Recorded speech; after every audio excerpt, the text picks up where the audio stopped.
Assalamu alaikum, student and friends. I'm Dr. Nizamuddin. Today I'm going to present the chemistry of amines. Uh, Contents covered by today's lectures are structure and classification of amines, nomenclature of amines, physical properties of amines, structure of amines, basicity of amines, salts of amines, synthesis of amines, and reactions of amines. I have divided this lecture into two parts. In part A, I will cover from structure and classification of amines to salts of amine, while part B consists of synthesis of amine and reactions of amine. Let's start with part A, that is the structure and classification of amines. Now, uh, amine are actually the derivatives of the ammonia. When one of the hydrogen has been replaced of ammonia with any alkyl group, we say it's amines. And amines actually have the lone pair. And this lone pair on the nitrogen making amine both basic and nucleophilic. We will discuss in detail about this property in physical properties section as well as in the reactions of the amines in detail. Now let's move towards the classification of amine. As I mentioned, when one of the hydrogen of ammonia have been replaced by any alkyl, it is known as the primary amine. Now, when two hydrogen of ammonia are replaced by the corresponding alkyl or aryl group, we say it's a secondary amine. Similarly, when all of the hydrogen of ammonia are being replaced by three alkyl group, we say it's a tertiary amine. And lone pair is consumed as well, and we have basically the positive charge on the nitrogen. We say it's basically a quaternary ammonium salt. Right? Now let's move towards the nomenclature of amines. Of course, we have two system of naming of amines nomenclature. We have the IUPAC naming, which is basically the systematic naming of amines, as well as we have the common naming of nomenclature as well. Now, in IUPAC naming of nomenclature, we just replace the E of the corresponding alkane with the suffix amine. While in common naming, we just say alkyl amine. Whatever the alkyl we have, we just pronunciate alkyl, means propyl, ethyl, vice versa, and then amine. These are some examples. The first is the first member of the amine family. Now see, here we have the methyl and the amine group.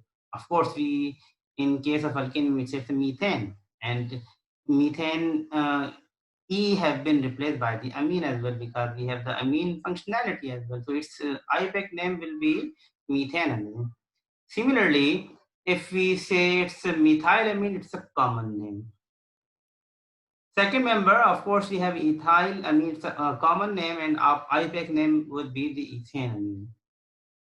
Say one example of the branch chain alkane. In branch chain alkane, of course, we have to take care about the numbering. The priority would be given to the carbon attached with the amino group. Now, in this case, this carbon would be considered as carbon number 1 with respect to the amino group, and this carbon will be carbon number 2 and 3. Now, see, at carbon number 2, we have the methyl group. So we just like the nomenclature of alkane, we just write 2 methyl because at carbon number 2, we have the methyl group. And we say 1 propane amine. 1 is the indication that at carbon number 1, we have the amine group. So by this way, we can give the branch chain alkane amines IUPAC name. Of course, we have some cyclic structure as well. In cyclic structure, just add the word, the prefix cyclo and the corresponding cyclic carbon chain and the amine. Cyclohexylamine, of course, it's alkylamine example, just like we have here.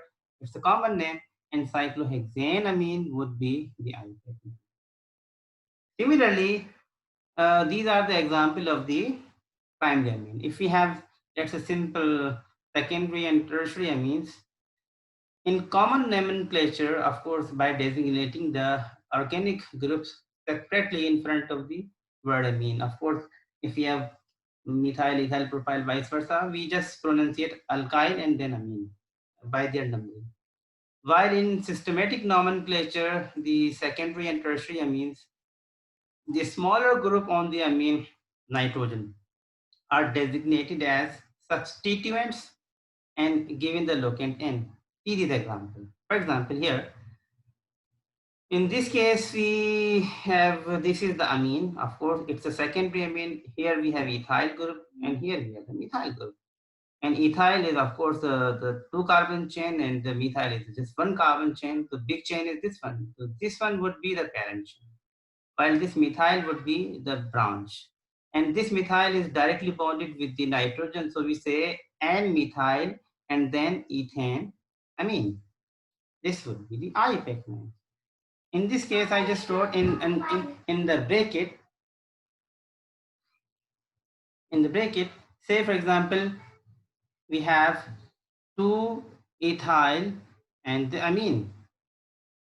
Okay, now see how we can give this name.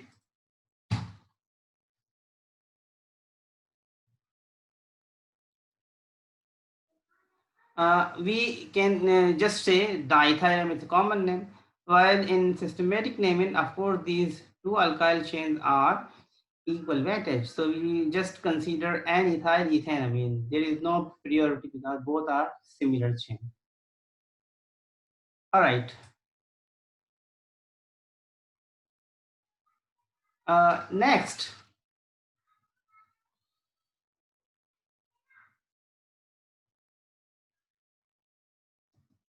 we have the nomenclature of amines in the more example. Let's say here we have 3 ethyl chain bonded with the amine. Now in this case, of course, all chains are equal. We say N diethyl ethanamine. 2 alkyl are just our branches, and one of the similar alkyl branch will be the parent chain. Here we have basically a tertiary amines. Now in this tertiary amines, we have 3 different parent chains. This nitrogen have the methyl, ethyl, and propyl. Of course, in case the chain length, propyl is the longest chain, while these two are basically the smaller chain. Now, these smaller chain will be considered as the substituent. Now, what we can give the name, of course, these chain will have the will be given the name according to their alphabetical order. And of course, these chains are directly bonded with N. We say N-ethyl. Of course, this ethyl is bonded with N. And then N-methyl. Of course, this methyl is bonded with N. And then one propanamine. Why one? Because this propane carbon number 1 is bonded with the nitrogen. If this N is bonded with carbon number 2, we say it's 2 propanamine. So in this case, we have carbon number 1, which is bonded directly with the nitrogen. We say 1 propanamine. So the name will be N-ethyl and methyl 1-propanamine. In IUPAC nomenclature, the substituted amine is called the amino group. Of course, we have some more functional group. In this case, the amino group will be the basically the substituent, and priority would be given to the alcohol in this case, for example. So alcohol is the parent, the, the priority molecule, the priority functional group, and amino will be used as the substituent. We say 2-amino ethanol. Why 2-amino? Because as see, these are 2 carbon. This carbon number 1, this carbon number 2, and OH will give the priority.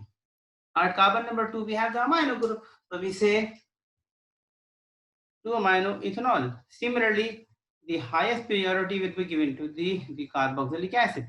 Now this carbon is carbon number 1, carbon number 2, carbon number 3. At carbon number 3, we have the amino group. We say 3-amino, and it's the propane. Of course, it's in the carboxylic acid will be suffixed the oic acid. So 3-amino propanoic acid. Now we have some aryl amines. Aryl amine, of course, they have some common naming as well as the IUPAC naming. Like for example, uh, aniline is a common name, and N-methyl aniline, paratoluidine, para-anisidine, these are the common name. How we can give the IUPAC name? Of course, the benzene, and benzene contains the amine group, benzene amine. will be the IUPAC name. Now in this case, this nitrogen have methyl and the benzene, so we say N-methyl benzene amine. In this case, this carbon will be given carbon number 1, 2, 3, and 4. At 4 position we have the methyl, so we say 4-methyl benzene amine. Now see, this carbon is basically carbon number 1, 2, 3, 4. At 4 we have the methoxy, we say 4-methoxy benzene amine. We have definitely variety of the amine. We have the aliphatic amine, we have the aromatic amine, and we have basically some heteroaromatic amine as well. Now, the heteroaromatic or heterocyclic amine, of course, they have some common name as well as they have the IUPAC nomenclature as well. If we have the aromatic or heterocyclic amines and we have just one nitrogen, in case of the IUPAC nomenclature, one nitrogen will be suffixed as aza. Two nitrogen containing heterocyclic amine will be termed as the diaza, and three nitrogen containing heterocyclic amine will be termed as triaza, used to indicate the nitrogen and replace the carbon in the corresponding hydrocarbon. The nitrogen definitely is assigned the position 1 and the ring is numbered to give the lowest overall set of locants to the hydrocarbon. Here are some examples. Let's say these are in black, they are the common name: pyrrole, pyrazole, imidazole, indole, pyridine, pyridine, pyrimidine, quinoline. And these are very famous compounds.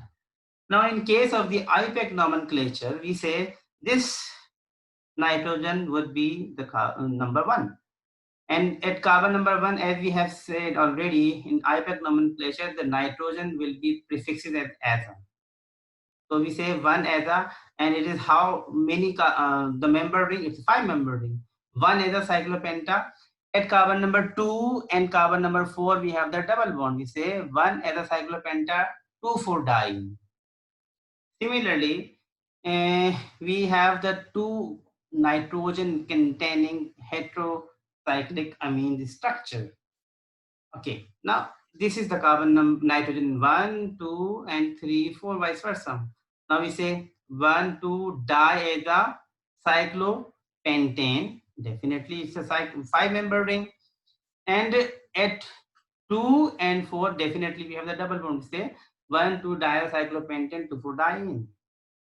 Here we have the same 5-member heterocyclic amine, but at carbon number 1 and carbon number 3, we have basically the nitrogen. We say 1,3-diazocyclopenta and 2,4-diene.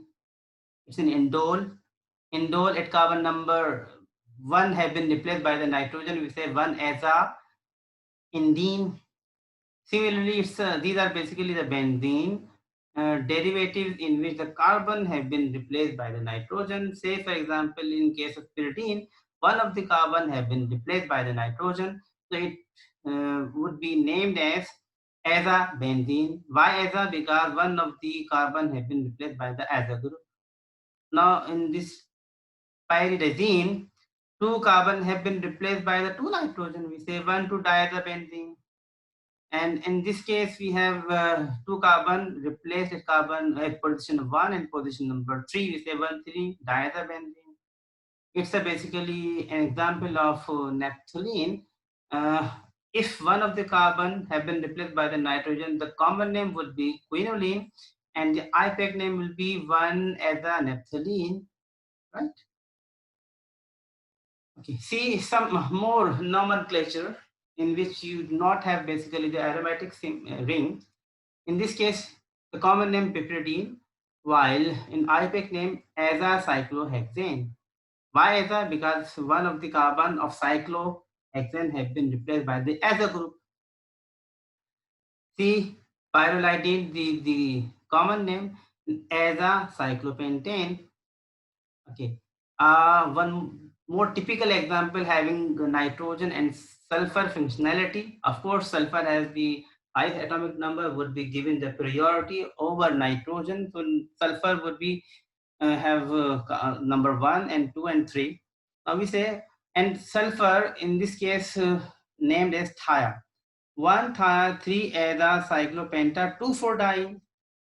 This is purine, basic skeleton of the amino acid as well, and you can give the name nomenclature as well. Okay, similarly, sometimes we have basically nitrogen having the positive charge, and these are basically the amine salt. Replacing the end amine in case of aniline, pyridine, like by the ammonium. Okay, ammonium, when we have the open chain structure, while we have the amines directly bonded with the benzene ring, the aniline will become anilinium. And if it is a pyridine derivative, it becomes the pyridinium. And add in the end the corresponding anion, where if it is basically the halogen will be named as chloride, or it is something else, then it depends on the structure. See, here we have basically the amine salt, how we can give the nomenclature. In this case, this nitrogen bonded with 3 alkyl, these are ethyl. So triethyl, and this nitrogen, because of the positive charge, will be named as ammonium. Triethyl ammonium. And in the end, we have basically the ion counterpart, which is chloride. This triethyl ammonium chloride. This is how we can give the nomenclature to the amine salt. Okay, now see some physical properties of amine, just like alcohol. Boiling points increases with the molecular mass or molecular weight. We have the heavier molecular weight amines, definitely they have the high boiling point. When we have the low molecular weight amines, they have the low boiling point. Amines have higher boiling point, but corresponding alkanes because of their intermolecular hydrogen bonding. When we compare with basically their corresponding alkane, definitely they have the high boiling point. The reason because of the hydrogen bonding. Solubility, definitely amines are water soluble, but in case of low molecular weight amines. Low molecular weight amines are water soluble, and their solubility decreases as their molecular weight get heavier. They are definitely soluble in organic solvent. Okay, on the next slide, we have some more physical properties. As I mentioned, here I'm just mentioning here. In detail, we will discuss in the chemical reaction section. As I discussed that amine have basically lone pair, both on 1 degree, 2 degree, and 3 degree. And this lone pair on amines makes amine a Lewis base, means they can donate the lone pair of electron. And this property also makes these amine as the Bronsted-Lowry base. Why? Because this lone pair can accept the proton as well. For example, in this case, this is the amine. And when we treat with the hydronium ion, it can accept the proton to convert into the ammonium ion in the water molecule. This lone pair makes amine as a nucleophile. And after providing these lone pair, amine becomes electron deficient center. Now look at the structure. If we look at the structure of the amines, we can describe the structure into two types: electron group geometry and the molecular geometry. In electron group geometry, we can include the lone pair as well. And of course, its electron group geometry is tetrahedral. While it's molecular geometry, in which we do not count the lone pair, it's basically a trigonal pyramidal. And basically amines are sp3 hybridized. Right now, if we have the amines in which all these 3 alkyl group are different, definitely it basically, we can say it's the chiral molecule, right? Just like the carbon atom. Now in this case, it is usually impossible to resolve amine in enantiomer that are chiral at nitrogen, because they interconvert rapidly. Means this structure eventually, just like umbrella flipping, when we just flip the umbrella up and down, it flip rapidly, and we cannot basically look at whether it's R or S. Hmm? So interconversion of amine in enantiomer is very rapid. How we can basically elucidate the chiral center of the structure of the amine. In this case, we just make basically the quaternary ammonium salt in order to resolve the chirality of this amines, means whether it is R or S. In chiral quaternary ammonium salts cannot undergo nitrogen inversion because they lack an unshaded electron pair on the nitrogen. This way, we can resolve the amine as well. Okay, this is now a very important part. Why? This actually will describe the basicity of amines. Now, in basicity of amines, you can see here, as we discussed already, amines are weak bases because they can donate the electron and they can accept the proton as well. Now, here we can define the basicity in terms of pKa values for their respective conjugate acid. Now, if we compare the amines with their corresponding ammonia, of course, the pKa 9.26, methanamine 10.64, ethanamine 10.75, propanamine 10.67. Gradually, it is decreasing its basicity, or we can say its basic character is increasing. More the pKa, lesser acidic character, and more the basic character. Now, look carefully. When we increase the chain, its basicity increasing, or we can say generally when we increase the electron donating effect, its basicity is increasing. Okay, of course it is further confirmation that the amines are basically basic in nature. When we treat with water molecule, lone pair extract the proton and give this ammonium ion, releasing its electron. Okay, it has basically the basic character. Now these are some very important phenomena in which you can see that how basically the basic character of amine is we can describe. In case phase, when we compare trialkylamine, in this case we have trimethylamine, diethylamine, methylamine, and the ammonia. As the number of alkyl substituents are getting increasing, there have the basically the high basic character, means this is the more basic, less basic, and least basic as given here. What about this case? In this case, when we have basically the aqueous solution of this amine, there we have the different phenomena. We have diethylamine, the more basic, then methylamine, and we have the trimethylamine, the least basic, while in gas phase it was the most basic, and ammonia have the same position. What's the reason behind this? Now, reason is an alkyl iminium ion in water is solvated and stabilized by the hydrogen bonding of its hydrogen with water. Now, in case of trimethyl aminium ion has only one hydrogen with which two hydrogen bond to water. Trimethyl aminium ion is solvated less well and therefore stabilized less than the dimethyl ammonium ion, which has two hydrogen atom for hydrogen bonding. So we can say a trimethyl ammonium has least hydrogen bonding, while these have the more hydrogen bonding. That's why it has the least basic character. This is the reason behind it. Okay. Now here we have some more examples of aryl amines. Aryl amines definitely are weaker bases than the non-aromatic cyclohexylamine. Cyclohexylamine have 10.64, while if we have basically the aniline, or basically we have para-methyl aniline C-PK, it's basically more acidic than the basic character. It is just because of the resonating structure, and we have of course the amine is the ring activator and ortho para director. See, when these electrons are collapsed, we have more electron density is ortho, para, and ortho. Right? More resonance, more acidic character, less basic character as well.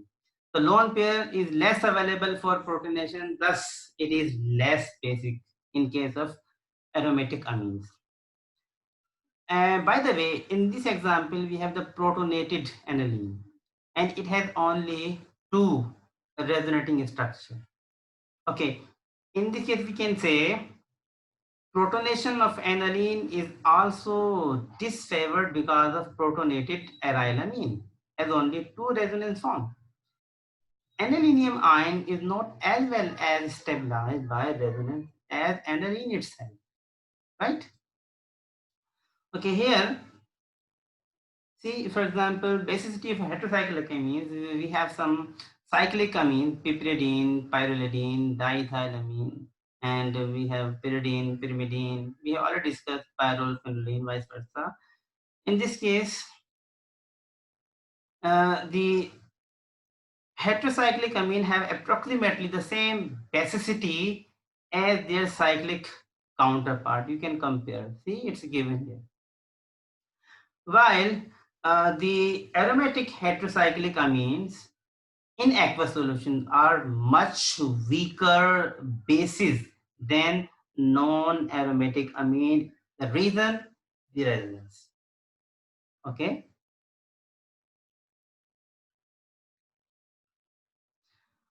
All right.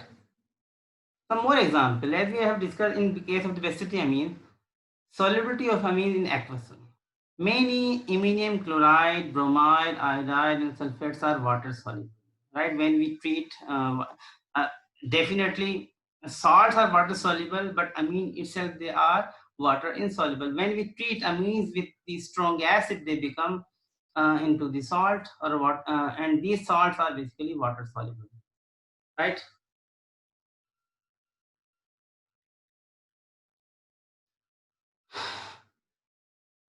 All right. Okay, solubility of amines in a dilute acid can be used as a chemical test, and we know that amides are not basic and are not soluble in aqueous acid. These are also example of basically the amine as well. No? All right. So next we have salts, as we have discussed. Amines definitely they have some salt as well, and these salt are basically when we treat amines with the strong acid to convert into quaternary salt. Like for example, here we have the ethyl ammonium chloride and diethyl ammonium bromide and triethyl ammonium iodide. These salts are basically water soluble. Okay, why? Because initially they are water insoluble, but when we treat them with strong acid, they convert into the quaternary ammonium salt and they are water soluble. And in quaternary ammonium salt, of course, we have already discussed the nitrogen atom is positively charged and but does not bear a hydrogen atom, right? That's all for the part A, and in the next session, we will basically discuss the part B, in which we discuss the repression and the synthesis of basically the amine. Thank you.